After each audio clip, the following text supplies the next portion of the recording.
ಹೋಗೋದಕ್ಕೆ ನಾವು ನಿನಗೆ ಅಡ್ಡಿ ಹಾಕಿದೀವಂತ ನೀನು ನನ್ನನ್ನು ಮುಗಿಸೋದಕ್ಕೆ ಪ್ಲಾನ್ ಹಾಕ್ತಾ ಇದೀಯಾ? ಏನ್ ಹೇಳ್ತಾ ಇದೀಯಾ? ಯಾವ ಮಾಡ್ಬೋದು, ಯಾವ ಪ್ಲಾನ್, ಯಾವ ಪರ್ಸೆಂಟೇಜ್? ಆ ಡಾಕ್ಟರ್ ಭಾರದ್ವಾಜನನ್ನ ಕೊಂದ ಹಾಗೆ ನನ್ನನ್ನು ಮುಗಿಸೋದು ಅಷ್ಟೊಂದು ಸುಲಭ ಅಲ್ಲ. ನಾನು ಮುಗಿಸಿದ್ದಾರೆ. ಯಾರೋ ಸುಳ್ಳು ಹೇಳಿದ್ದಾರೆ. ಇಲ್ಲವೋ, ಇದು ಅಪ್ಪಟ ಸತ್ಯ. ಡಾಕ್ಟರ್ ಭಾರದ್ವಾಜನ ಕೊಂದ ಹಾಗೆ ನನ್ನನ್ನು ಕೊಲ್ಲೋದು ಅಷ್ಟೊಂದು ಸುಲಭ ಅಲ್ಲ. ಹೇ, ನೀನೀಗ ಬಂದಿರೋದು ಈ ಸಿಂಹದ ಗುಹೆಯೊಳಗೆ. ಈ ಸಿಂಹ ನಿನ್ನನ್ನು ಸಾಯಿಸೋದಕ್ಕೆ ಕಾಯ್ತಾ ಅಂತ ನಿನಗಿನ್ನು ಗೊತ್ತಿರಬಲ್ಲ. ಸಾಯಿಸ್ಬಿಟ್ಟೆ.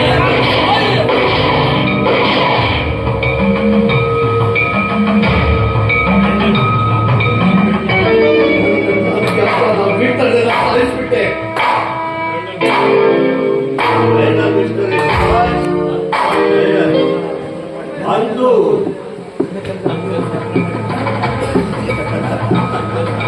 ನನಗೆ ಸಹ ತುಂಬಾ ಹಗುರವಾಗಿದ್ದೇನೆ. ಇನ್ನು ಒಳ್ಳೆಯವರು ಒಂದೇ ಒಂದು ಬೇಡ.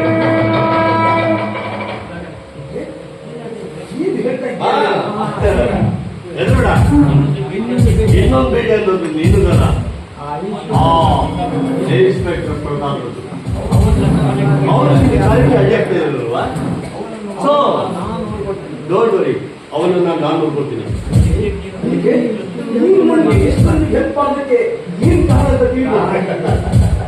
ಇದೆ ಕಾರಣ ಇದೆ, ನಾನೇನು ಮಾಡೋದಿಲ್ಲ.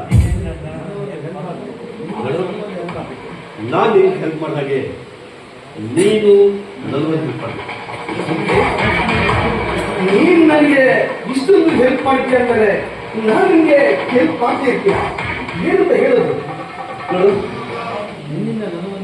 ನಾನು ಹುಚ್ಚ ಆದಾಗ ರಶ್ಮಿಯನ್ನ ಅನಿತಾ ಅಂತ ತಿಳಿದು ನಾನು ನನ್ನ ಹೆಂಡತಿನೇ ಅಂತ ತಿಳ್ಕೊಂಡೆ. ಆದರೆ ಒಳಗೊಳಗೆ ಅವನ್ನ ಪ್ರೀತಿ ಶುರು ಮಾಡಿದೆ. ಆದರೆ ಅವನ್ನ ಮರೆಯೋದಕ್ಕೆ ನಿಮ್ಗೆ ಆಗ್ತಾ ಇಲ್ಲ. ಮರೆಯೋದಕ್ಕೆ ಆಗ್ತಾ ಇಲ್ಲ. ಈಗ ನೀನು ನನ್ನ ಬನ್ನಿ ಆ ರಿಸಲ್ಟ್ ನನ್ನ ಬ್ಯಾಕ್ಅಪ್ ಮಾಡಿ ಫಿನಿಶ್ ಮಾಡಿ